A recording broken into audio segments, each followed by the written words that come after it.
Muy bien, ¿cómo están? Qué gusto saludarlos. Llega el viernes y cuando es viernes siempre nos damos permiso de poder romper esquemas, de poder olvidar los temas sociales, olvidar los temas políticos y dedicarnos a los temas sociales, abandonar la economía y empezar a hablar de la psicología, dejar las estrategias políticas y todo aquello y empezar a hablar de estrategias de vida, de crecimiento personal. Y para ello tengo pues un equipo maravilloso de gente especializada en el tema del ser humano como tal.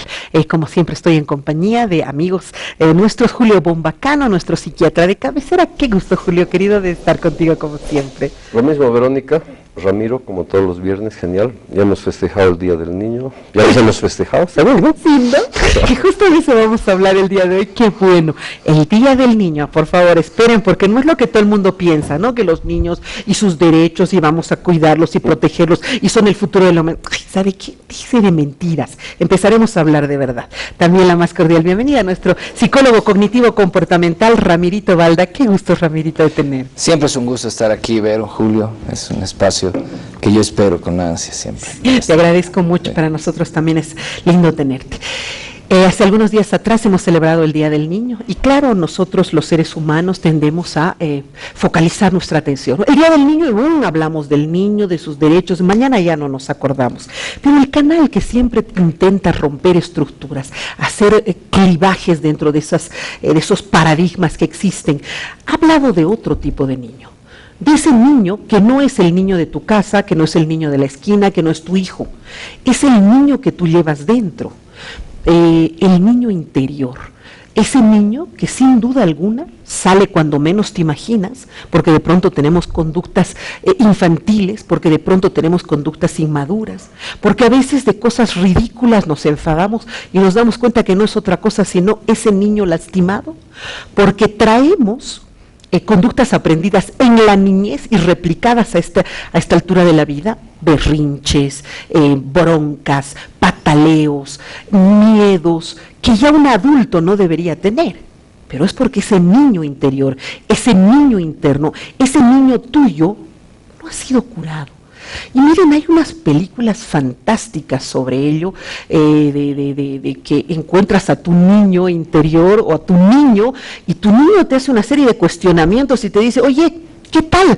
Ya somos grandes y ya tenemos el perro que queríamos tener cuando éramos niños. Uy, y vos te habías olvidado lo que eras cuando eras niño, tus sueños, tus anhelos, tus aspiraciones. ¿Hemos sido astronauta? Te pregunta tu niño y tú le dices, no, te cuento que hago otro tipo de trabajo totalmente diferente. Ese niño que tenemos adentro, ese niño que necesitamos curar. ¿Hemos celebrado el Día del Niño adecuadamente? ¿Has celebrado el Día del Niño? ¿Tu niño interior ha celebrado ese día, Julio? Pero claro, por supuesto. En mi caso es muy bizarro. A ver. Resulta que el Día del Niño coincide con el aniversario natal de mi madre. Oh, mira. Entonces es una celebración bastante interesante. Siempre hay celebración. Siempre hay celebración. Qué bueno. Somos bolivianos, hay que celebrar siempre. Hay que celebrar, Claro, ¿ya? Sí. Por supuesto que sí. Asumimos que un pedazo nuestro, si se quiere, el pedazo saludable de los niños, siempre debe coexistir, ¿verdad? Siempre debe coexistir con el adulto. Insisto, el pedazo saludable, porque generalmente los niños no tienen muy desarrollada, que digamos, la esfera cognitiva, el pensar. Por lo tanto, sí, tal vez emociones, conductas, el ver la vida de una manera positiva, futuro, son aspectos a valorar que deberían estar dentro de nosotros.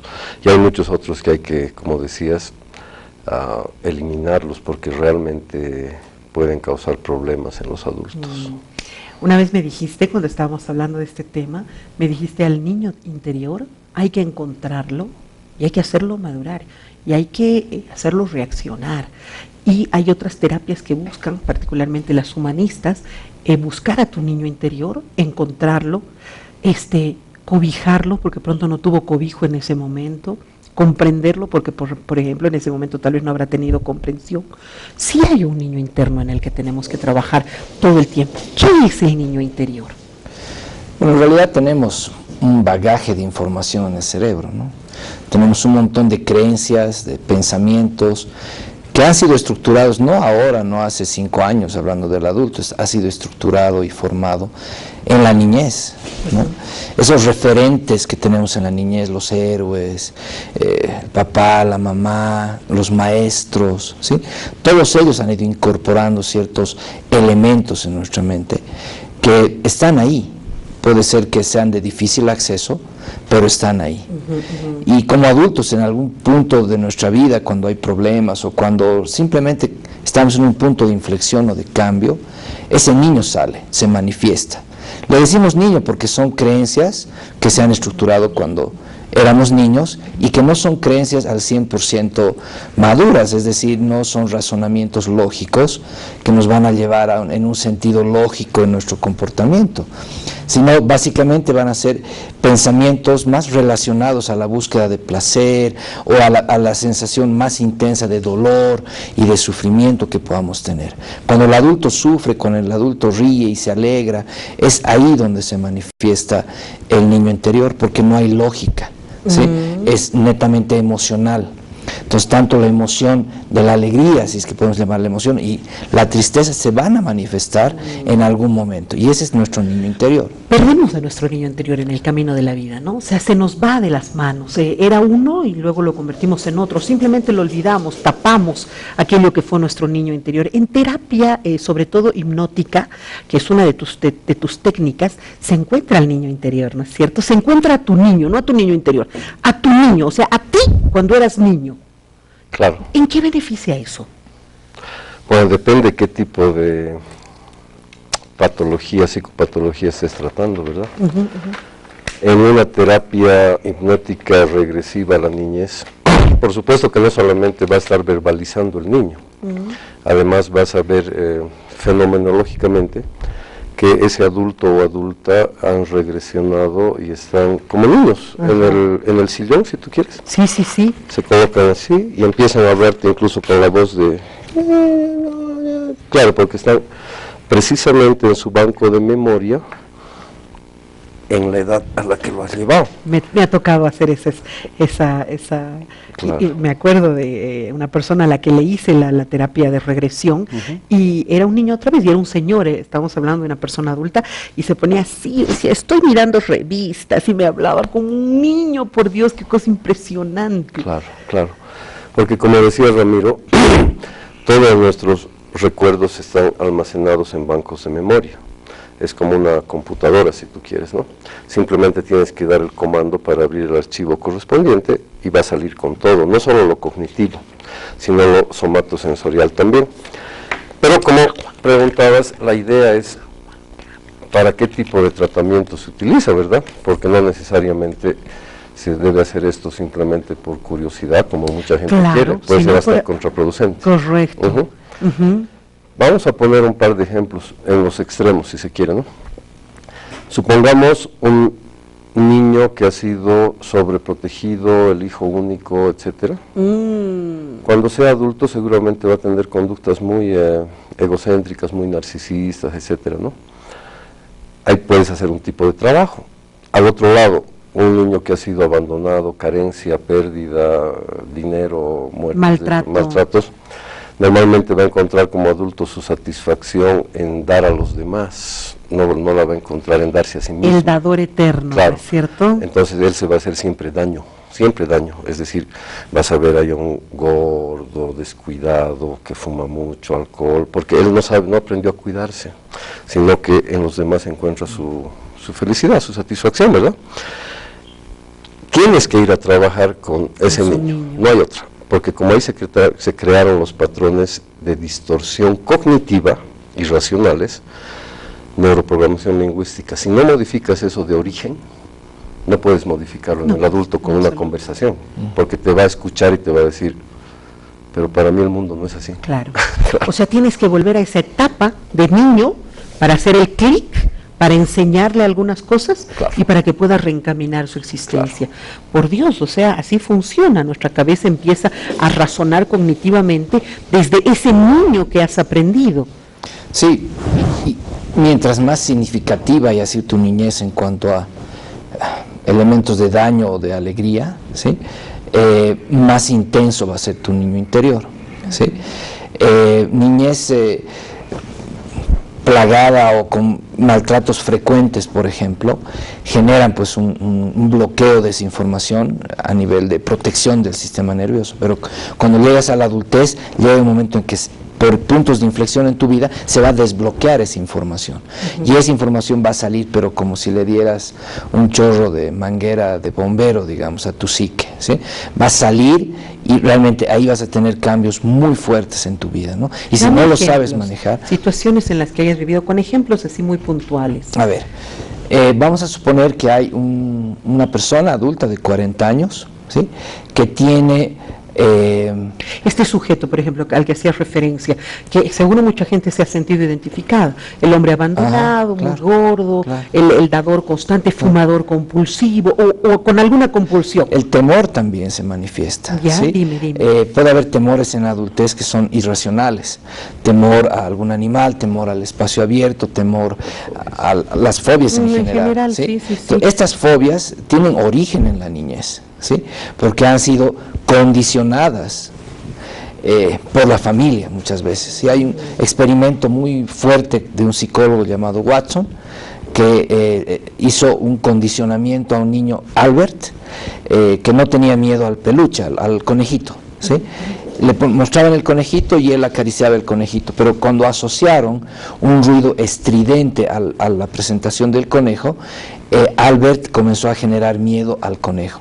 Entonces, cuando quitaron el ruido estridente y a la sola presencia del conejo, Albert tenía pánico, y después se fue generalizando el miedo a ratoncitos, a peluches, etc. El problema fue que nunca le descondicionaron el miedo, ¿sí? El trabajo se quedó en condicionar el miedo, y ese tipo de condicionamientos lo tenemos todo el tiempo. Hay personas adultas que tienen un miedo irracional, por ejemplo, a ir al dentista, ¿sí? Hay personas adultas que tienen un miedo irracional a generar compromiso con la pareja. Las ansiedades generalizadas, la ansiedad generalizada por el dinero, por ansiedades generalizadas que de pronto no entiendes cómo una persona que tiene mucho dinero vive ansiosa por el dinero, y es que en su infancia ha estado constantemente escuchando no hay plata, no tenemos. O la acumulación, no hay. ¿sí? Hay gente que tiene su almacén en su casa, compra todo, conservas todo el tiempo porque ha vivido en una situación de carencia en la niñez, que ahora en la adultez quiere llenar ese vacío de carencia, pues comprando y teniendo. Y casi irracionalmente. Irracionalmente. Sí. Ese vínculo es el interesante. Sí. Verónica.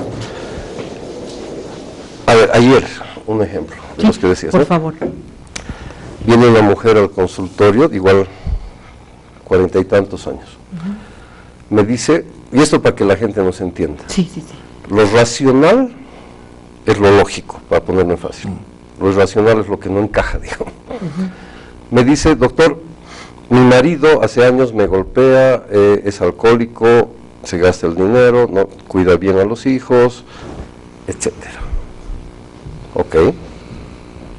Conclusión lógica, divórciate. Correcto. Bien. Pare de sufrir. Pare de sufrir. No. ¿Por qué? Porque lo amo. ¿Ok? Ahí estás hablando de una emoción, de un sentimiento. Ese es el sentimiento infantil. ¿Ok? Cuando el sentimiento infantil predomina y anula la razón, tienes ese conflicto. Ok, muy rápidamente hacemos una hipnosis con ella. Llega a sus 4 años, que no recordaba, por supuesto, y va a una escena donde su padre estaba abandonando a la familia, ella la niña, por supuesto, y las discusiones eran con el padre y la madre de ella, porque el padre era alcohólico, esto, lo otro, lo mismo. Claro, pero el papá abandona, y la niña, pero destruida emocionalmente, ¿verdad? Y lo ama el papá. El primer amor es el padre de una niña, ¿verdad? Claro. Siempre. El segundo amor es la pareja, el tercero el hijo, etcétera, etcétera, según Freud, por lo menos. Basta que esa mujer adulta haya tomado conciencia de eso que estaba enterrado en su subconsciente de niña, ella misma dice, ¿no? Solita razona ya. Claro, por eso yo no estaba pudiendo divorciarme de mi marido, porque lo estaba vinculando a mi padre que me abandonó, etcétera, etcétera. Y no quisiera que me vuelvan a abandonar, o otra vez estar lejos de ese hombre. Claro, pero no es un razonamiento, o sea, el niño no razona, no, seguro, es seguro. una emoción que puede estar mucho más superior, digámoslo así, que la parte lógica. Porque cualquiera le diría a esa mujer, lógicamente, Claro, pero ¿y por qué no lo hace? pero claro. Ok, entonces, un ejemplo de esos, pero como decía Ramiro Pero te también, das cuenta que todo está en el daño del niño, de la niña. claro, y hacia qué lado ha ido el daño, hacia un lado de ansiedad, temor, puede ser hacia otros lados también. Y que los vamos a ir mencionando para que la gente seguro se va a ir sintiendo identificada con algunas de estas casos, de estos casos que estamos presentando. Qué equivocados estamos a veces, ¿no? Creemos que todo es parte de esta vida actual que tenemos cotidiana, cuando en realidad hay un niño infinitamente herido ahí adentro. Inclusive las disputas, las peleas, las agresiones, las hacemos como hemos aprendido de niños. Exacto. Un autor decía, el hombre es producto de su herencia y de su cultura, ¿no? Y la herencia, pues, si bien no determina, pero genera una influencia muy grande en nosotros, claro. ¿no? Y no solo hablamos de una herencia genética, hablamos de una herencia de formas de pensar, ¿no? Ya. Entonces, gran parte de lo que nuestros padres pensaban y nos transmitían, nosotros los manifestamos también en nuestro comportamiento y no sabemos el origen. Y basta una regresión, como las hace Julio, para que esa persona encuentre el origen del síntoma, ¿sí? A ver, tú no utilizas la regresión, no utilizas la hipnosis. No. ¿Cómo haces que se rompan estas barreras mnémicas que son típicas? Porque el cerebro tiende a hacer una amnesia selectiva y ya no me acuerdo de esto porque no quiero acordarme. Es tan horrible que mejor lo bloqueo y no existe. ¿Cómo haces tú? Terapia cognitiva, lo que se usa es la identificación de los pensamientos irracionales y qué distorsiones en el pensamiento están manifestando estas ideas. Okay. ¿Y puedes Cuando volver al origen? Claro, pero conscientemente vas utilizando el relato, las experiencias significativas y vas uniendo, enlazando, entonces la persona va encontrando el origen de esas ideas irracionales. No se puede ir muy atrás porque hay bloqueos, hay un montón de cosas, pero al escribir, al encontrar las ideas irracionales que están determinando tu comportamiento, la persona va hilando eso con su historia de vida. Hay una parte en la psicología cognitiva donde se escribe la historia de vida y eso como generación de escritura en relación al pasado tuyo, vas encontrando ciertas creencias que te habían transmitido tus padres, etcétera. Somos producto de esas creencias que nos han transmitido. Sí. Y eso también impide hacia adelante, al futuro, porque si bien tu pasado ya no existe, pero todas esas creencias que te han transmitido hacen que en el futuro no puedas, por ejemplo, como adolescente, desarrollar un proyecto de vida. ¿Sí? Hay adolescentes que tienen mucha confusión y adultos que tienen mucha confusión en desarrollar su proyecto de vida porque están anclados en miedos que son originados en la niñez, ¿no? Entonces tú desbloqueas ese miedo y su proyecto de vida va a fluir. Entonces ahí estamos comprobando que todas esas creencias del pasado van a influir en tu futuro y vas a caminar por la misma senda, ¿sí? Tu padre maltratador y alcohólico y probablemente tu marido sea maltratador alcohólico, probablemente. O ¿sí? tú seas maltratador. O tú seas, porque vas proyectando tus creencias. Hay indicadores cognitivos que te van llevando a las mismas decisiones que tuvo tu madre o tu padre, por ejemplo. Por esa razón, Verónica, hoy en día,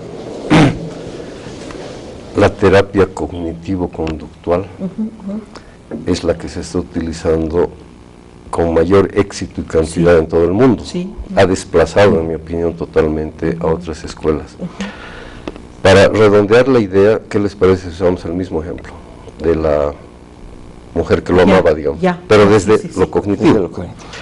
¿Cuál sería el pensamiento irracional ahí, el de la niña, no? Sí.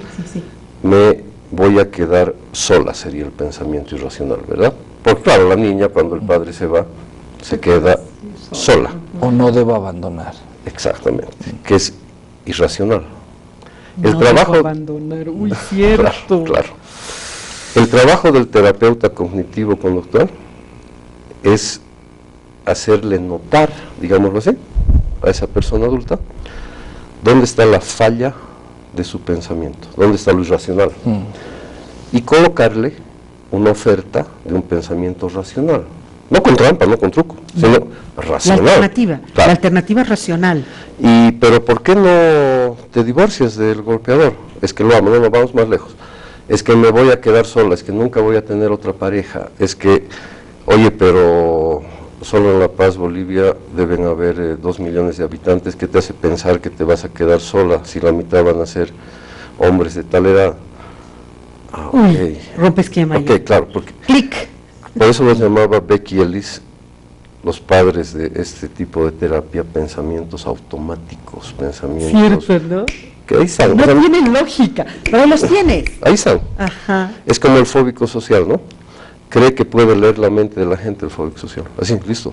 Así, listo. Claro. Cree que tú le dices, oye, ¿yo qué estoy pensando? No sé. Claro, no puedes leer mi mente, ¿no? Entonces, ¿por qué crees que puedes leer la mente de la gente? Todos se están juzgando, criticando, se van a burlar de ti, esto, lo otro, y estás leyendo la mente de la gente. Oye, ¿verdad? Yo no puedo leer la mente de la gente. Estoy dando ejemplos desde lo cognitivo-conductual o de terapias breves como las hipnosis, que buscan lo mismo en el fondo. Sí. Uy, caramba. ¿Cómo se va a reformatear? Espérenme, por favor, mucha información y me están pidiendo un corte, pero es muy impactante esto. Quiero saber cuánta gente, cuántos de nuestros conflictos personales, nuestros dolores, ¿cuánto por ciento estará en nuestro niño interior? ¿Cuánto de nuestras fallas, aciertos, éxitos, derrotas, triunfos están en lo que fue nuestro niño interior? ¿Se lo puede curar realmente? ¿Podemos ser mejores adultos habiendo curado a nuestro niño interior? Deme una pausa, unos minutitos, cumplo con la pausa y enseguida regresamos.